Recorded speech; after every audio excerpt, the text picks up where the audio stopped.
Happy Engineers Day to one and all. We will start the meeting with a silent prayer.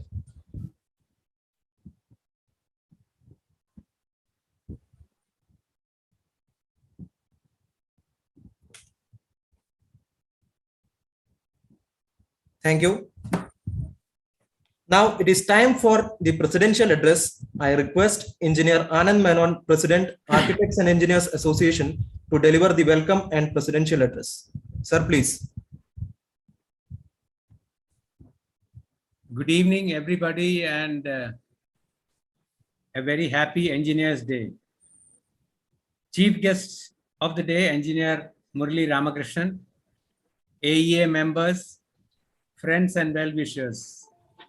On this 54th Engineers Day today, we meet on a virtual platform, possibly a new normal for a very long time.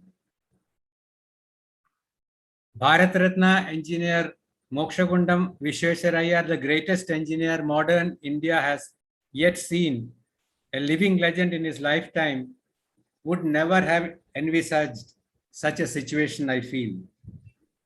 A civil engineer, a statesman, and also the 19th Diwan of Mysore state, he brought phenomenal development projects, making Mysore one of the most advanced states of India.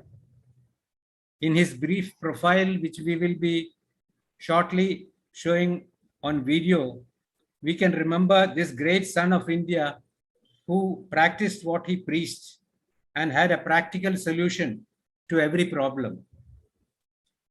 It is my pleasant task to welcome the chief guest, Engineer Murali Ramakrishnan, whose keynote address will precisely cover the theme of this year's topic, Engineers for Skill Development and Employment in Combating COVID. Engineer Murali Ramakrishnan is an engineering graduate and a management expert and an outstanding banker. We had the pleasure of meeting him in his office yesterday, and we got an insight into the individual. I welcome you, sir, to this webinar. It gives me great pleasure to welcome our charter members, past presidents, members, executive committee members, students, and invited guests and friends. Dear friends, before the keynote address, our chief guest will be releasing our prestigious magazine, Antenna.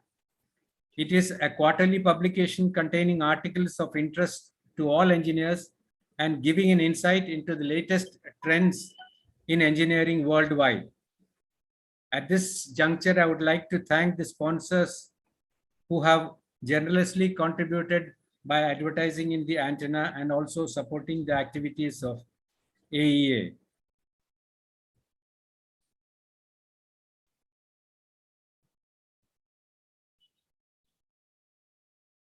AEA has this year been able to get excellent speakers each month to address our members. For this, I am blessed with an exuberant team of office bearers and very supportive past presidents and members. I wish to continue this tempo in the coming months also. I would like to congratulate the meritorious engineering students who are being honored today, and I hope and pray that one of them will turn out to be a person having qualities of our most revered engineer, Bharat Ratna, Sri Visvesvaraya. Now let us watch the 5-minute video on the legend. Industrialization was the only cure for some of the ills of our rural economy.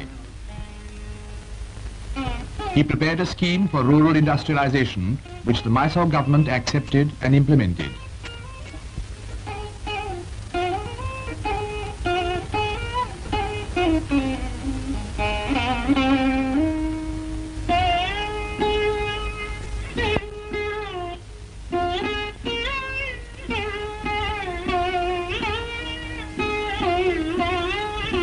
Over the years, he gave practical schemes or advice for the water supply of many towns in India.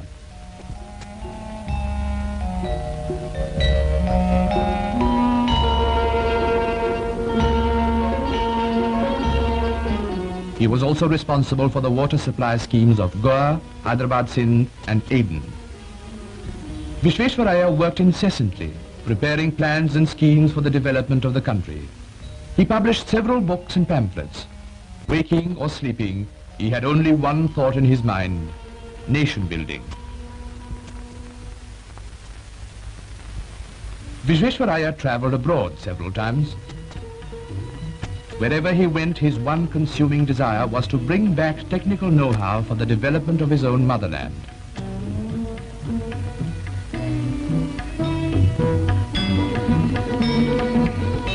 He gave his invaluable technical advice for the location of one of the colossal projects of recent times, the Ganga Bridge at Mokame in Bihar. He was past 90 when he undertook this work.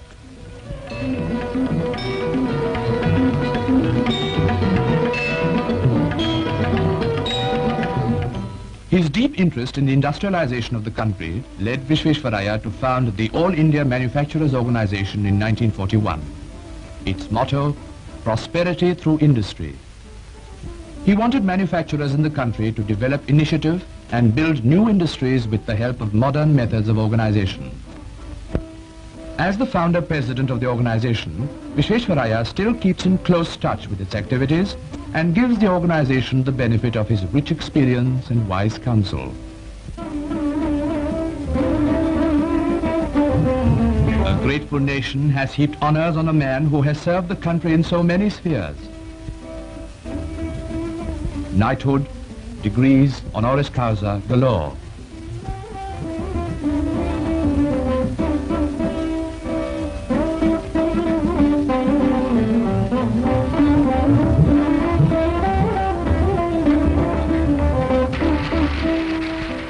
When the centenary of his alma mater, the Central College in Bangalore, was celebrated, he was honored as the oldest and the greatest living alumnus.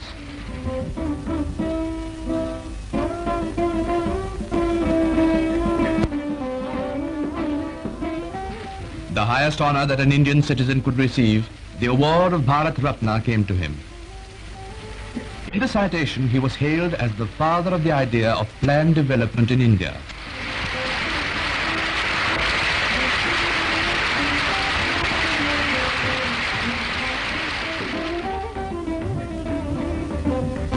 But all these honors sit lightly on Vishveshwaraya's shoulders. Unaffected by all these, he lives today in his Bangalore home without a trace of ostentation.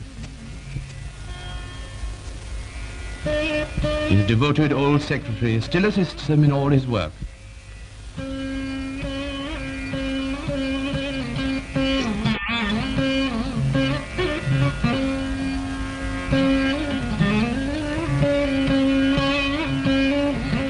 Meticulously punctual in his habits, Vishveshwaraya keeps himself busy and active, receiving visitors, holding discussions with them, attending social functions.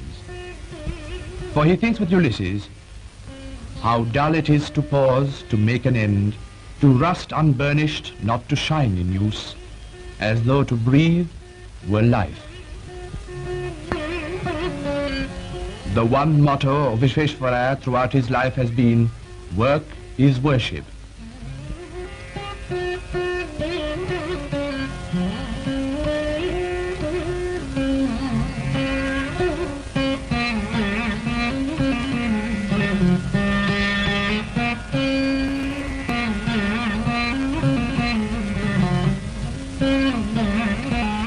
As this Karma Yogi enters his 100th year, we cannot do better than invoke the benedictions of our sages of yore. May we for 100 autumns see that lustrous eye God ordained arise before us. May we live 100 autumns. May we hear for 100 autumns. May we speak well for 100 autumns. May we hold our head high for 100 autumns. Yea, even beyond 100 autumns.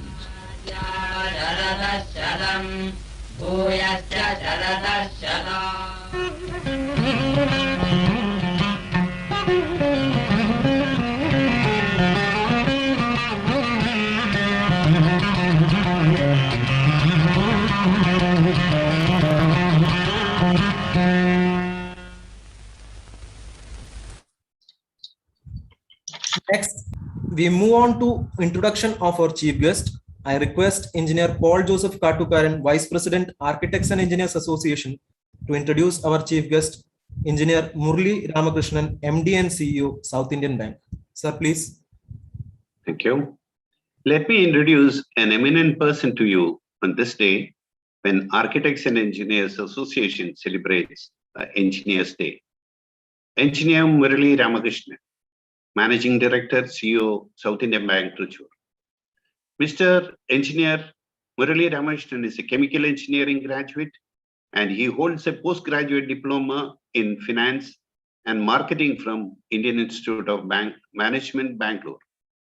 He has 34 years of experience in banking and financial service sector. He joined South Indian Bank as an advisor on July 1st, 2020, and was appointed as a managing director and CEO of the bank on October 1st, 2020. He is a visionary, having a substantial experience in various aspects of banking industry like retail, small and medium enterprise, corporate, project finance, international business, risk, policy, and BIU, etc. in both domestic and international markets. During his tenure in ICICI Bank, he was heading a business transformation project of SME business till May 2020. Engineer Murali Ramakrishnan was the chief executive, Hong Kong and regional head, North Asia, Sri Lanka, Middle East, Africa during the period of March 2012 to August 2016 as senior manager, general manager. Prior to joining ICICI Bank, he had also worked with GE Capital, IFS Limited, SRF Finance, Spartak Emerging Fund, Can Bank Venture Capital Fund, SPIC, etc. at various capacities. He performed as well as a moderator, speaker, and a panel member in several international forums and domestic seminars, and conducted special sessions on credit risk in reputed management institute. I would like to conclude by mentioning that it has been a privilege to Architects and Engineers Association to work together with the South Indian Bank in their CSR initiative recently for the renovation of Vadakechira bus terminal, which was designed and constructed by our professionals in record time. Our association would be extremely happy to provide any technical assistance to you, sir, to the bank whenever it is required in your future endeavors. Thanking you, sir. Here I introduce Engineer Murali Ramakrishnan. Over. Thank you, sir. The next item in our agenda is launching of AEA News Magazine Antenna, which will be followed by keynote address by our chief guest.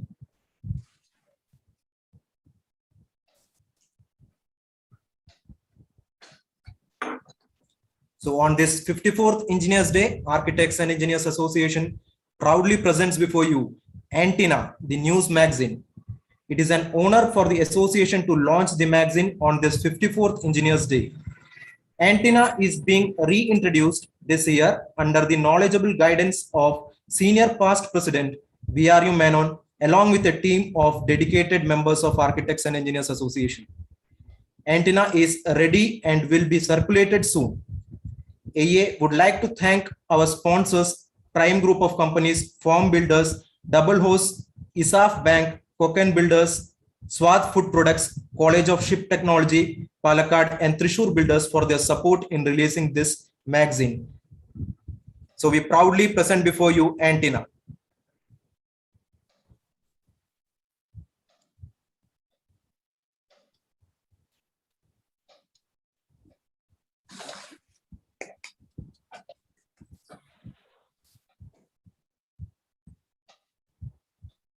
So this is our cover page. I thank our chief guest for launching AEA magazine Antenna and request him to address the gathering with keynote address. Sir, please. Thank you. Good evening, everyone, and good evening, the organizers of AEA. First of all, let me thank you for giving me a great opportunity to be amongst you on this very special day of Engineers Day. It's my privilege and honor to be amongst you and to speak a few things which I had probably gathered over a period of my experience over the last several years of working with many engineers and working with many organizations where I've had the opportunity to work with professionals who had an engineering background. So a variety of experience both in India and outside, but there are a few things which actually stand out in my interactions with engineers, and it has always put us very different from rest of the professionals.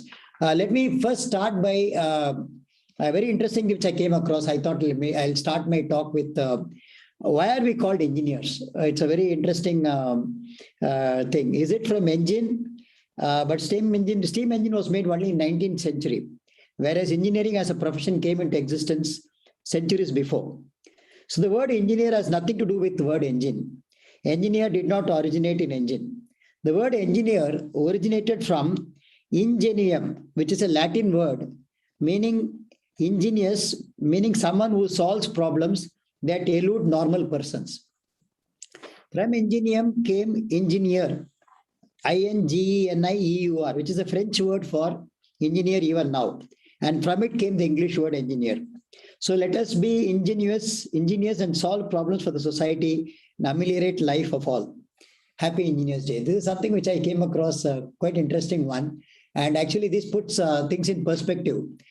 I keep asking about my own career. When I finished my engineering way back in 1984 from Anna University in Chennai, I took up a campus placement in process industry because I was a chemical engineer. So I took up a job in a process industry and I worked as an engineer for 5 years. That was one of the obviously the most memorable period of my career because I was just starting a career and I was amidst some of the bright engineers from all streams of engineering, be it chemical engineering, because process engineers were having chemical engineering background.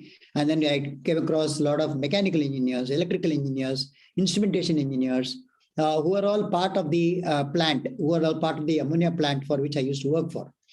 And what comes out very strikingly whenever you work amongst engineers is the clarity of thought, the clarity of mind. I think this is something which really stands out amongst engineers. As engineers, we always keep priding ourselves saying that we have a very logical way of thinking, very structured way of thinking, and very process-oriented way of thinking.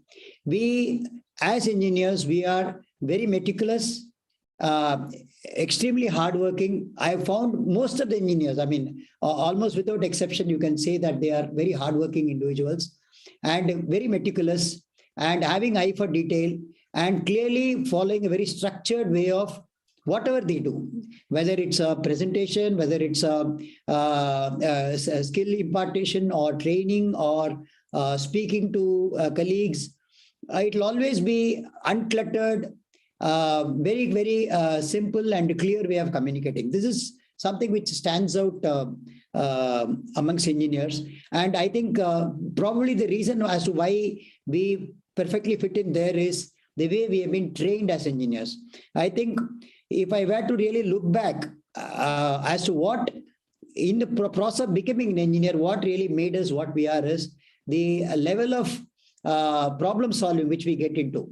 We do read a substantial portion of our academics delving into mathematics, delving into physics, delving into chemistry, through science, basically with an inquisitive and inquiry mode of learning. And the more we get trained on those, I think it molds us in a way that we have a very clear way of thinking, very structured way of thinking. This is something which really stands out, and we don't really like a very cluttered way of communication. Whenever anybody tries to communicate something, and if we don't get it, we again push them hard to make them come out with a more clearer way of what they're communicating, maybe by asking questions. Asking questions is something which is very natural for an engineer, because as engineers, we have a very inquisitive mind. So with the inquisitive mind and with a logical way of structuring things, asking questions comes very natural to us. If there is one skill which probably I use even today as a CEO of an organization, or as having held very senior positions both in India and outside, if there is one distinct quality of mind which has helped me a lot, is basically asking questions, and asking not just first level of questions, basically getting into a layering of questions. Maybe I always keep saying that if you have an answer for 5 whys, then you actually get into the bottommost issue in any problem solving. If somebody says, you ask a question, they say something, and then you ask why, and then you keep asking why again, and keep asking why again, you will realize that in the 5th level, you will not only be testing the person who is answering about his level of depth in whatever he or she is communicating, but also you will be able to put your hands on the problem. As engineers, I think one of the greatest ability of us is our ability to solve the problems.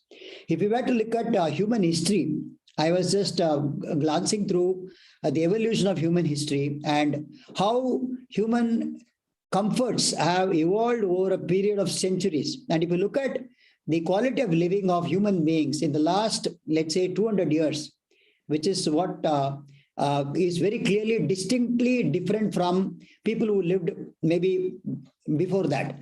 And if you look at even in the last 200 years, if you were to really look at the period from 2000 onwards, after the era of internet and computers and all this came in, I think the quality of life has been taken to a very different orbit. And if you look at every single invention or innovation which has happened over the last several years, which has made quality of human life as to what it is today, without exception, we say that it's all contribution of engineers in various fields, be it electronics, be it transportation, be it communication, be it any area, whatever area you take, be it pharmaceuticals, be it drugs. Everywhere, I think engineers as a stream, we bring in science into productive use of science. And that is where I think we stand out as a contributor to society. So I thought I'll just first give this bit of really good things about what engineers are made of and how engineering is so vital for evolution of human beings. But having said that, I think what we are experiencing, which is what the topic of discussion for today is, what we are experiencing for the last 1.5 years is something which is unprecedented. I think it's a once in 100-year kind of scenario. I think the last recorded human history is way back in 1920s when everything came to a standstill and a big pandemic happened at that point in time. But after that, I think the scale of this size has never been witnessed. And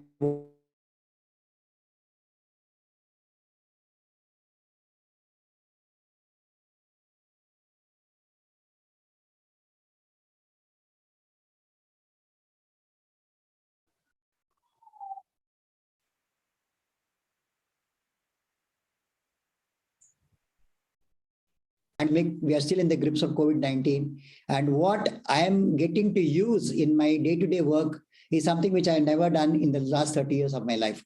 It actually puts your skills to test. It really puts your competency to test. And it clearly rewrites the way we need to do everything which we embark to do.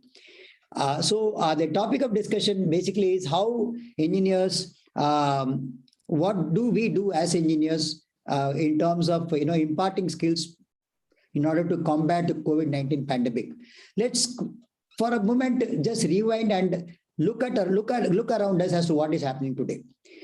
Because of COVID-19 pandemic, there are few things which have sort of completely taken us back to probably few decades. To start with, travel has been restricted.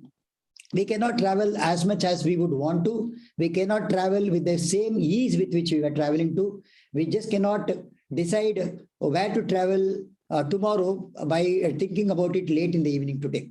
I have done that many times in my career, and it requires, everything was available and you just have to plan and then you are off to that place. Today, with the restrictions in travel, I think we need to really plan well in advance. And even if we decide to travel, we need to look at the consequences of our whatever we set out to do, and how we need to prepare ourselves so that we don't get into serious issues.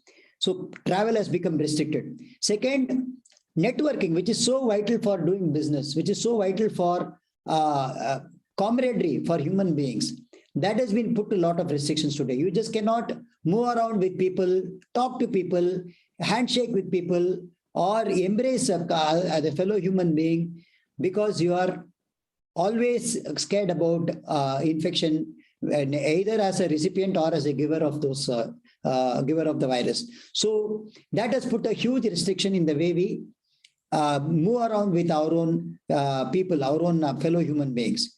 The third one is, look at the way communication is happening today.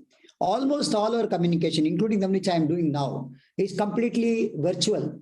There is no way, we can't even imagine going back to our old way of just getting into a room where a huge set of people are around and you can move around freely. You can go to the stage and give a speech or talk to anybody without any fear or worries. Whereas our life has been transformed to such an extent that today we conduct our AGMs through virtual. We conduct our board meetings through virtual. Literally, I have not seen all my board members in flesh and blood as of today. Probably I would have seen one or two of them only as of now. And I would have had not less than 30, 40 meetings with all of them. So this is the reality today. So with all these restrictions, which are like once in a lifetime scenario, because I don't know when, thankfully nothing should happen, but even if it happens, let's say if it's going to be in the next 100 years, I think it's probably our lifetime, once in a lifetime scenario for us. This has put a lot of things into a situation which we have not been prepared for all this while. But is everything negative about pandemic? No, there are so many good things which have happened during this pandemic. Probably if there is one event which has accelerated the way we can embrace change, I think pandemic has done that without exception. Today, you look at anybody who is probably averse to using a mobile, today is forced to get into placing order through mobile, getting goods delivered through mobile, ordering food through mobile, booking tickets through mobile, having entertainment through mobile. I think if there is one event which can probably make people embrace change so rapidly and so seamlessly, I think pandemic has done a great job of it. So if there is an award to be given for the best change agent in the last several decades, I think unequivocally it will go to pandemic, because this has made, irrespective of wherever we belong to, whichever country we belong to, whichever professional we belong to, I think it has, without exception, it has made us do what it has done. So in this scenario, what is it which is going to make us relevant? Why am I saying we should be relevant? Because given the scenario today where supplies are limited, demand is so restricted, GDP is shrinking, loss of jobs have gone to unprecedented levels. Just to give you statistics, I was part of a parliamentary committee meeting just few days back, and I got to hear from few stakeholders who are representing airlines, airport, transportation, contract segment. These segments alone were talking about loss of 1 crore jobs during pandemic.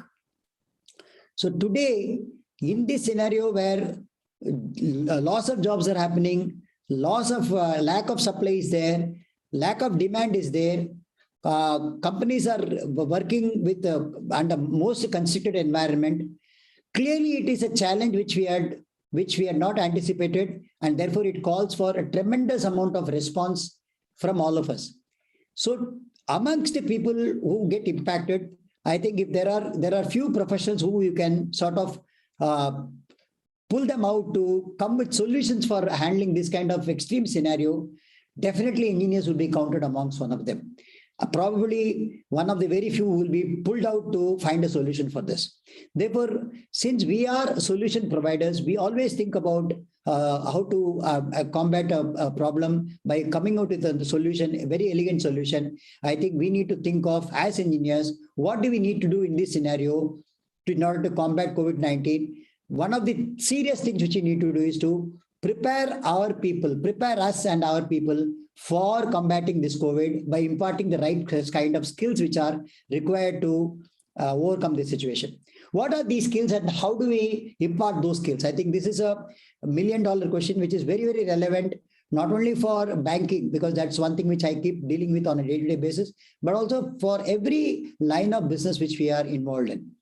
Let's first take the individual. Today, when you look at an individual, we have a variety of individuals. There are, like take our bank, for example, we have more than 8,500 employees across the bank, and our average age group of our employees is 32 years. So obviously we have a lot of young workforce who are pretty much used to using mobile comfortably, who are pretty much used to adapting technology. For them also, it's a completely different scenario today, because everything from customer sourcing to customer engagement to customer servicing to processing a loan proposal to cross-selling a product, everything today has to be thought of. Not only the product should be conceived differently, the product should be structured differently, the product should be serviced differently, the product should be, the process for imparting the product, for selling the product has to be thought through differently. The servicing post-sale has to be thought of differently. The consumer feedback has to be taken in a different form. All these would require enormous level of changes in a very structured way. We need to think through and put the end-to-end delivery process. That obviously would mean that we need a set of people who can think the entire process in a very structured, logical, analytical way and put that process in place so that everybody clearly adheres to the revised process without exception, without any failure. This kind of thinking obviously is very, very, very native to engineers, and needless to say that any process which is brought out by anybody who is a non-engineer who comes and presents those process changes to me naturally gets to be questioned by me, because I would want everything to be structured in a logical way so that it can happen seamlessly.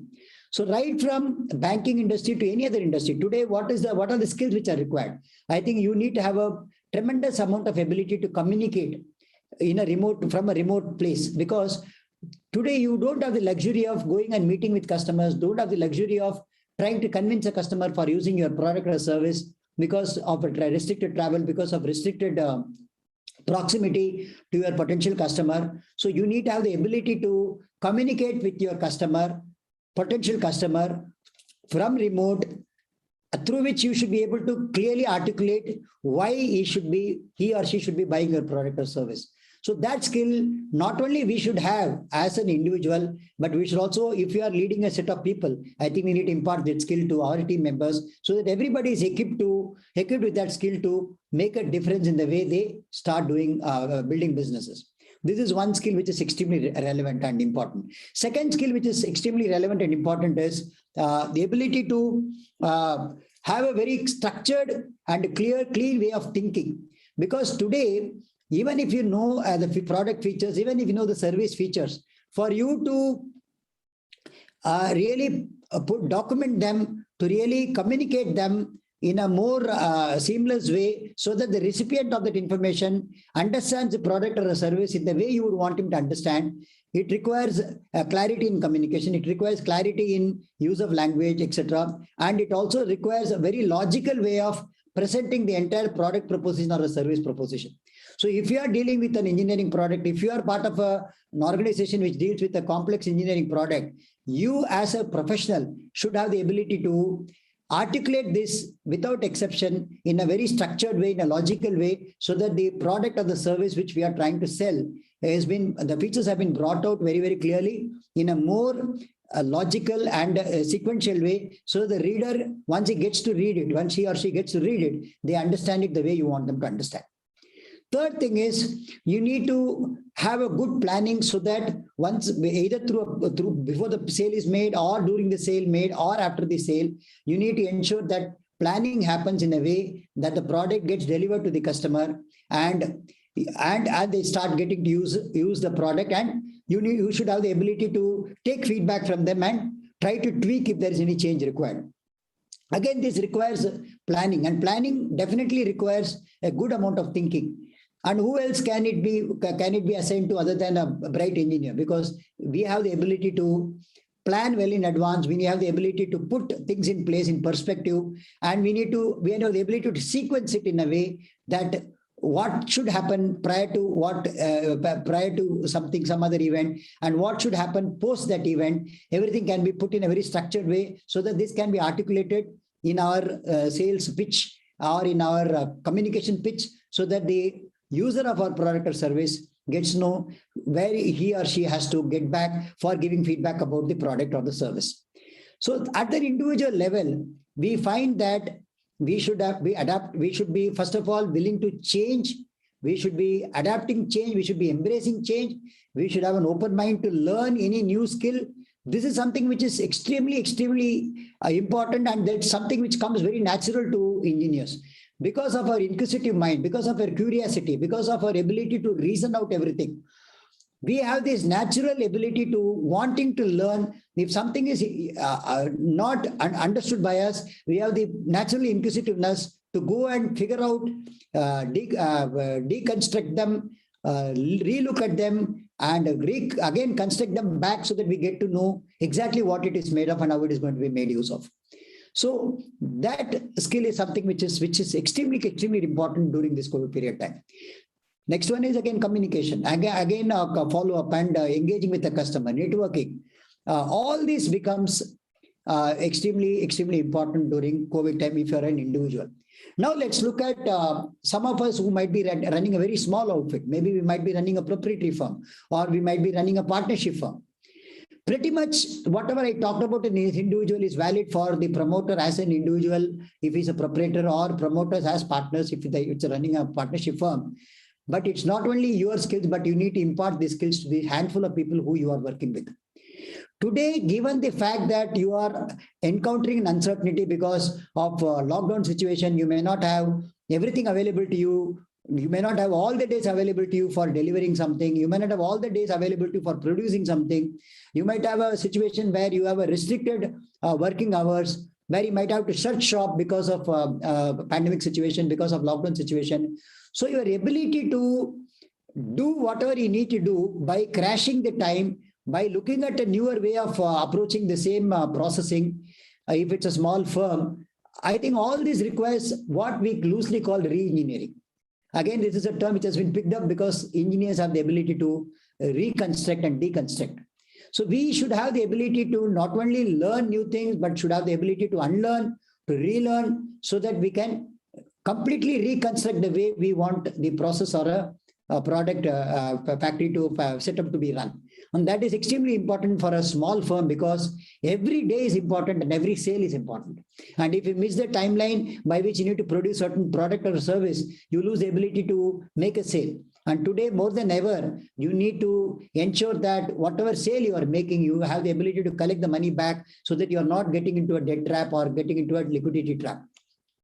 One of the commonest failures of any entrepreneur, I've been dealing with the small to biggest entrepreneurs in the country, and one of the commonest reasons why I find many of the organizations fail is due to their inability to manage their debtors, their inability to collect the money for which they have offered their product or service. This results in their working capital cycle getting extended beyond reasonable time, and the bankers refusing to give them fund for them during this period, with the result that liquidity crunch happens, and it leads to more and more of short-term borrowing at high cost, leading to again huge interest cost and huge wastage of productive capital, leads to failure of business. So even during this pandemic time, none of these parameters which are required for efficient running of the outfit to go away. So you need to be adapting these changes so quickly that the basic things of running a good business should not be missed, but you need to completely re-engineer it so that you're able to run your shop in a more effective way. Finally, if you look at a large organization, a fairly big organization, where you have more than, let's say, 50 to 100 workforce, then the way you need to think through your organization during this COVID pandemic is completely different. I mean, here I can probably share my own example. When I have 8,500 people across 18 regions spread across the country, when I have a limited ability to travel to various locations, how do I transform this bank, which requires a lot of changes. I mean, innumerable amount of changes to be done in this bank for the bank to become effective. How do I make that happen across 8,500 people, sitting across 18 regions, spread across the country, where I need to get in touch with each one of them so that they are aligned to my way of thinking as to what I'm envisaging for the bank, what I visualize for the bank, and what do I need to do in order to help the bank to come out of the situation which we are confronted with, or to come out handling this COVID situation in a more effective way. For that, obviously, you need to get involved in huge capability building in your team. And how do you do capability building? Especially when you are limited in your resources, when you are limited in your accessibility. This is where I came out with the thought process that we need to articulate clearly as to what kind of DNA anchors we need. What do we want each of our employees to display? What is that one competency which we want them to display across the bank? All 8,500 employees should be displaying these set of competencies so that they are aligned to my way of thinking, aligned to the process which I have laid down for the strategic transformation of this bank. This is where I came out with DNA anchors like, for example, integrity, adapting digital, working in a boundaryless way, showing passion. These kind of things are extremely, extremely important, because this is the only way I can probably communicate to them, saying that this is the skill which I am looking for in each one of you. And how do we enable these employees to acquire these skills? What do I do to make each of these employees to learn these things? They may not be knowing about this. For the first time, probably they will be hearing about boundaryless behavior. What is this boundaryless behavior? This is basically taking ownership for ensuring that end-to-end things happen. You don't say that this is only my work and that is not my work. This is not my problem, it is his problem or her problem. You cannot afford to be having that luxury today. You need to carry that accountability end to end so that you take ownership for the delivery which you are working upon. So for that skill to be displayed by each of my employee, I need to be very clear in communicating what I want from each one of them. I need to come up with training programs to impart this kind of DNA skills in them. And I need to show behavior demonstrators so that they know if I mean this is what I'm saying. How do I actually communicate so that they actually talk about how do I communicate to them so that they understand what I'm communicating. And this is where I think a large scale skill development can happen, a large scale talent impartation can happen. So if you're running an organization which has got, let's say, more than 10, 20 people, I think it's very, very relevant for you, especially given the situation of so many constraints under which you are working for. You need to think through in a logical way of building skills across your teams so that you don't have to physically present and you don't have to be supervising them day in and day out to ensure that they are doing the right things. So therefore, let me conclude by saying that we as engineers are blessed with certain skills, either through our process of becoming an engineer or because of the abilities which we showed even before taking up engineering as a profession for us. I think this timing, especially this pandemic timing, I believe is one of the most appropriate period where many of our skills which we naturally possess can be put to best use so that we can actually contribute very meaningfully to the society, to the organization, to the family, and to the society which we are serving. I think once again, I wish to thank the organizers for giving me this great opportunity to share some of my thoughts on this. I'll be very happy to take any questions which you might have. Probably whatever I spoke may not be completely new to you. Maybe I would have added some of my own perspective in probably making the point which you very well knew. But I think it's a good idea for all of us to remind ourselves what we possess as our core DNA. And more than ever, the world needs us because we have this ability to make a change in the society which we live in order to make a society a better living place. And if anything which anyone has contributed more for the quality of life in this world which we live in over the last 2 centuries, I think one of the biggest contributors is a set of engineers. And if we look at people who are actually creating breathtaking technology, world-beating technologies today, invariably, each one of them have had an engineering background. And that only goes to prove that world needs us more than ever. Thank you so much. Thank you. Thank you, Mr. Murali Ramakrishnan, Anand Menon, here President. I think you have spoken so very well, and I personally have seen this boundaryless behavior of your employees. Now, what a change. Each person does his job. The manager comes and sits in there. It's really wonderful. It has been there going on, but now really the change is there. I think, Vipin, we can take questions if anyone is interested. Yes, sir. Yeah. So anyone is having? Yes. Yes, please unmute, sir. Please tell your name. Please introduce yourself. Hello. Hello. I am Colonel Pratap. Hello. Sir, please. I am Colonel Pratap. My question is to Engineer Murali Ramakrishnan. I am unmute. Can you hear me now? Yes, sir. Yes, sir. Can I you can hear hear me? you. Hello. Yes, sir. Sir, Yes, please sir. go ahead, sir. We can hear. First of all, it is very nice to see an engineer on top of the bank, one of the best banks of India, that too originating from India, from Thrissur only. It's very nice of you, and congratulations to you. Thank you, And sir. how do you find heading the bank?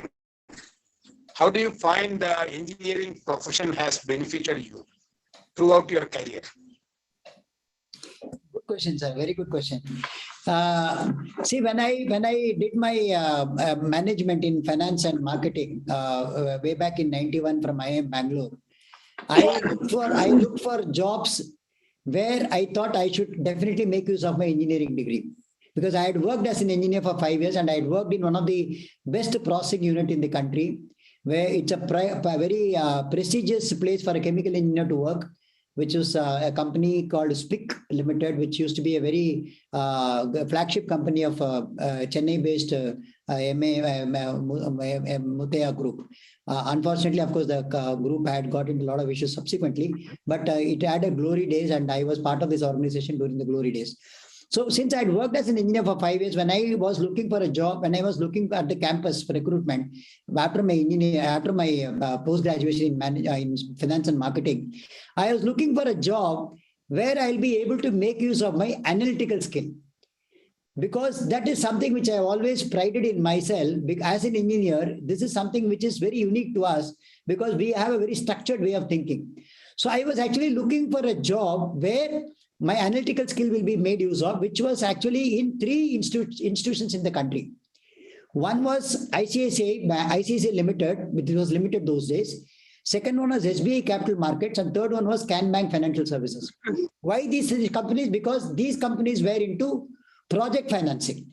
They were into project financing, and they were into funding of projects belonging to various industries. Since I had a chemical engineering background, I opted for a job where my engineering will be useful to assess a plant or a project, and I can use my finance skills to appraise the financial viability of those projects. Therefore, I took up a job in Can Bank Venture Capital Fund, which is a very, very early days of private equity. It's a $30 million fund where I was looking at funding engineers who have a bright idea, who may not have enough capital. How do we help them by giving them equity so that they can start an industry, they can start a project or a product or a process or a service which is unique, which has not been offered before. And because the failure is so high that it required to be funded only from venture capital. As you know, venture capital means you take very high risk and for a very high return. And 9 out of 10 projects will fail because of huge risk in those projects. So I started my career being a venture capitalist, wherein I thought I should use my engineering and finance knowledge. Subsequently, all through my life, when I was growing in ICICI Bank also, when I had worked in various streams in ICICI Bank, be it retail banking, be it SME banking, be it corporate banking, be it project finance, be it credit, be it risk, everywhere if you look at one common thread for all these jobs is your ability to question logically, your ability to get into detailing by asking very relevant and sensible questions. This is one skill which I've learned pretty early and which I've seen some of the best professionals in the country using it to the hilt in order to make people think.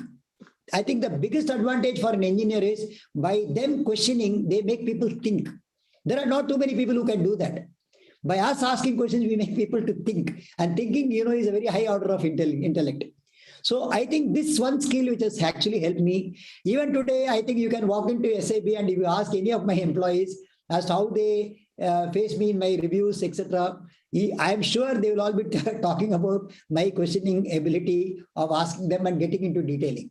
This is one skill which has stood with me all through, and I'm sure it will be there till I reach my grave. So I pride myself as an engineer because this ability to think logically, to think analytically, and to keep questioning, I think has come from my strong engineering background. Thank you, sir. Thank you. Is there any other bank being headed by an engineer? Sir, almost every bank is headed by an engineer. you look at ICICI Bank today, headed by Sandeep Bakshi. He's an engineer, and then he has done his MBA from XLRI. I mean, you take any, you look at IDFC First Bank, headed by Vaidyanathan, who is an engineer. You look at Tata Capital, headed by Rajiv Sabharwal, who is an engineer from IIT and then did finance from IIM Lucknow. Every company, I mean, you can take 90% out of 100% of the companies are headed by engineers and maybe topped with a management degree. Oh, nice. Thank you, sir. Thank you, Colonel, sir. Next, Engineer Achyuta Menon had raised hand. Sir, would you like to ask something? I wanted to ask about the transformation of a chemical engineer to financial expert. He has already replied that question. I think he has already replied to me that question. Okay, thank you. Thank you, sir. Thank you. Anyone else would like to ask questions, or we will move on? Okay, so I think we can move on. So thank you, Engineer Murali Ramakrishnan, for the keynote address. It was indeed a very informative talk, appropriately highlighting the theme of today's Engineers Day, Engineers for Skill Development and Employment in Combating COVID, especially for our budding engineers who have been listening to you. Exactly as you pointed, the young generation has to be multitasking and take responsibility by continuously updating their skills. Now, it is time for the most awaited item of the evening, presentation of Merit Award. I request Engineer C.G. Ravindranathan, Past Secretary, AEA, to announce the name of award winners. Sir, please.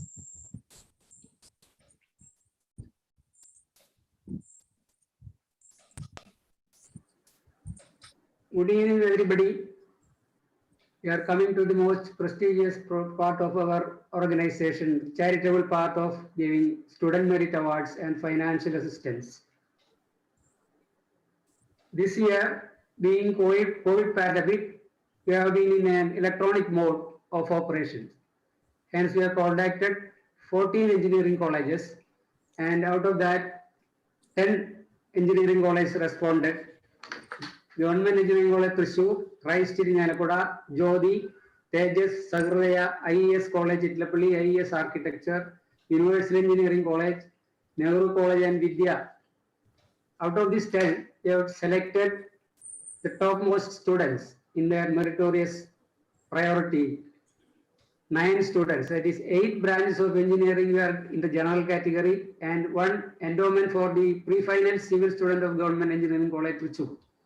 Totally 9 awards for TC James Endowment. 2 students equally obtained their CGPA as 9.88, so it is shared by them. Then other students are very good in studies and they have the opportunity to become models of Vishwesvaraya.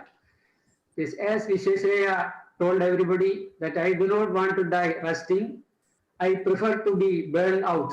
So let it be like that for these students. Now I will just call out one by one in their order of branches. Or these students will be presented with a citation, that is merit certificate and a cash award, and it will be sent electronically through their bank accounts. The certificates will also be transferred to them electronically. So I will read one by one.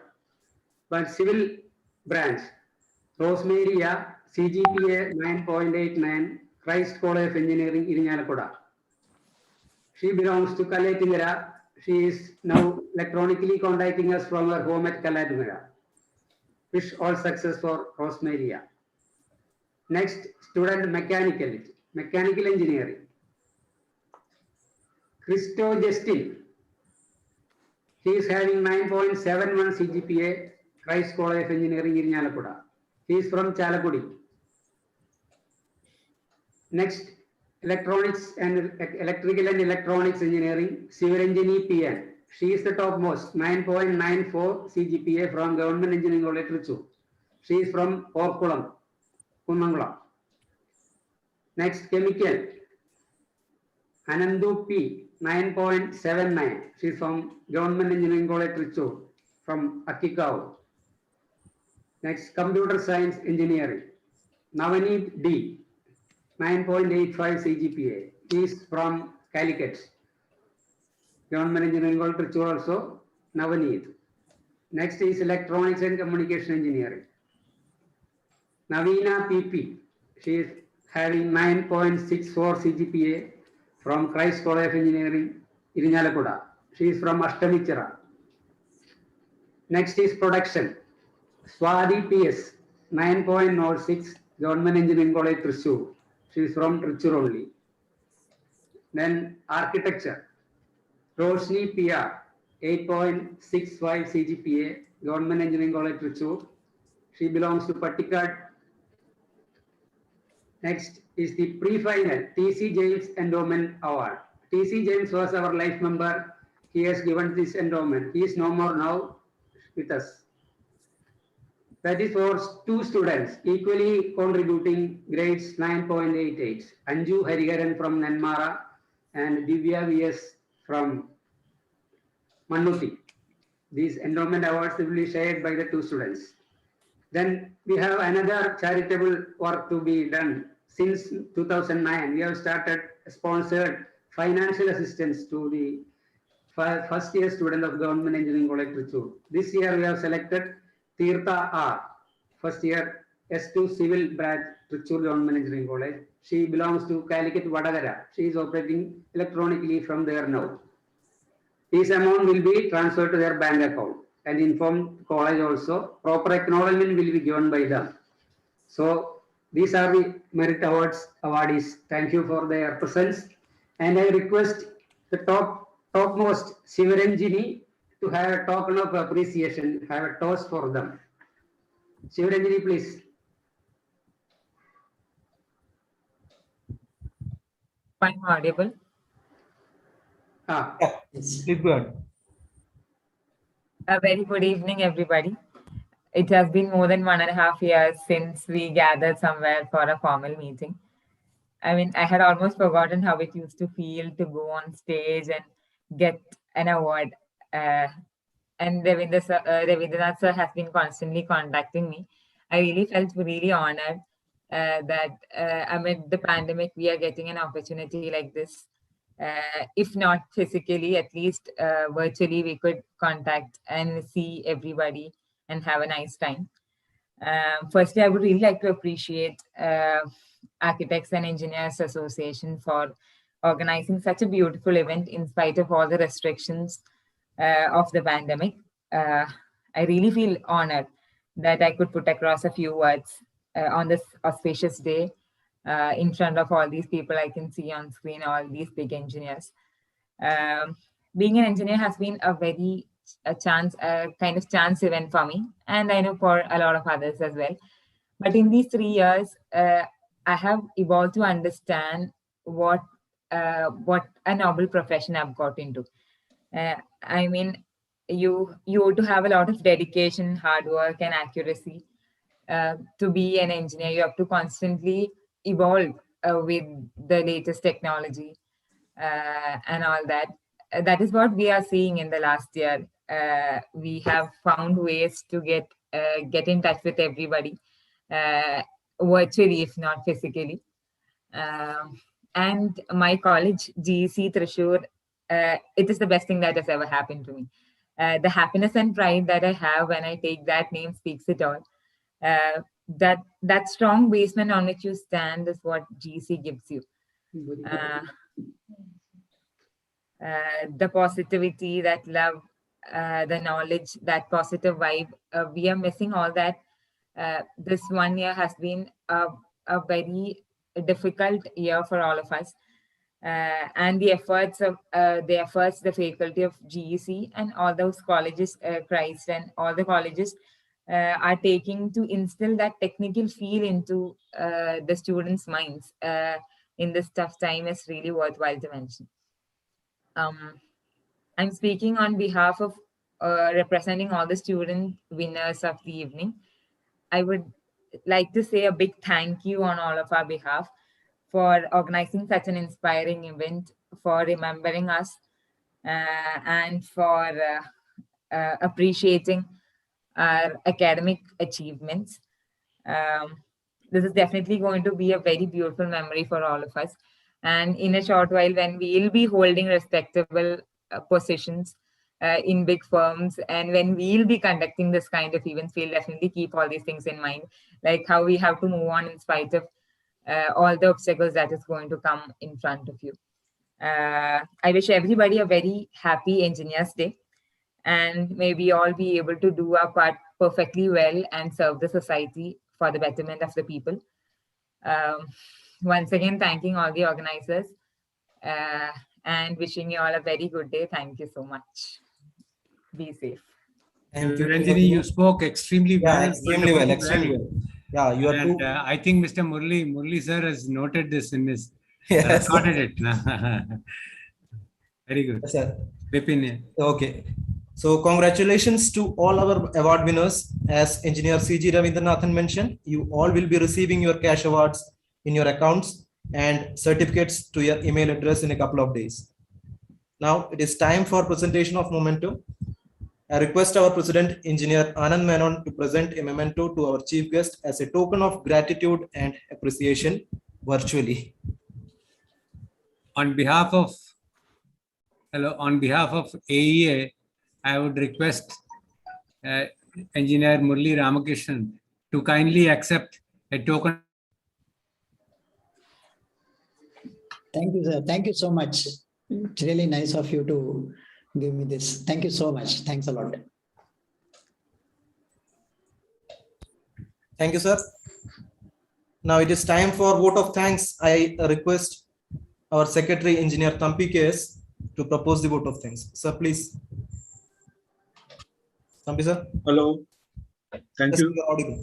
Okay. Hello.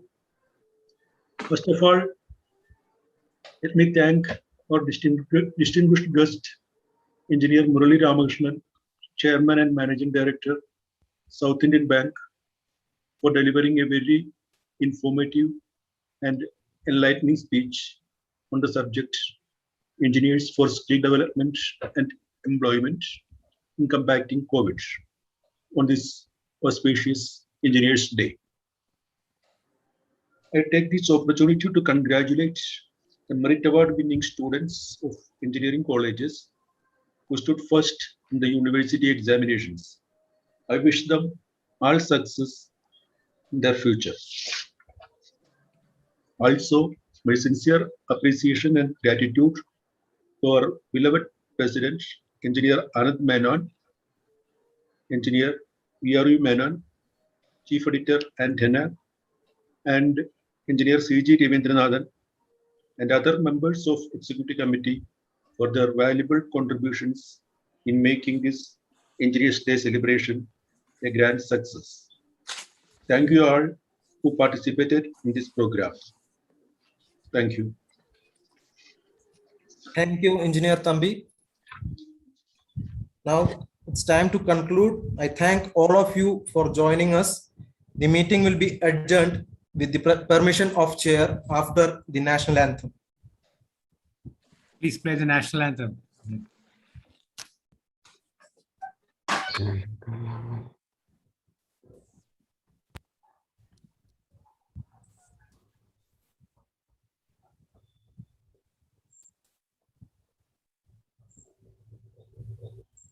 आपसे निवेदन है कि कृपया भारतीय सांकेतिक भाषा में भारतीय राष्ट्रगान के लिए अमिताभ बच्चन और चिल्ड्रन विद डिसेबिलिटीज के साथ खड़े हो जाएं।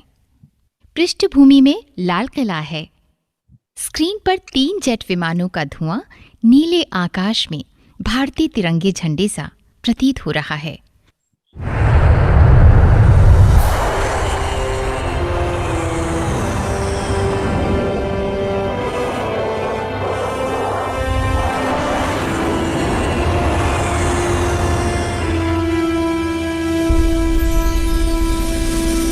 जनगण मन अधिनायक जय हे भारत भाग्य विधाता पंजाब सिंध गुजरात मराठा द्राविड़ उत्कल बंग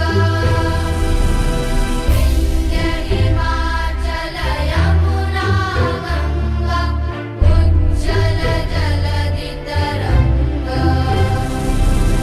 तव शुभ नामे जागे तव शुभ आशीष मागे गाहे तव जय गाथा जनगण मंगलदायक जय हे भारत भाग्य विधाता जय हे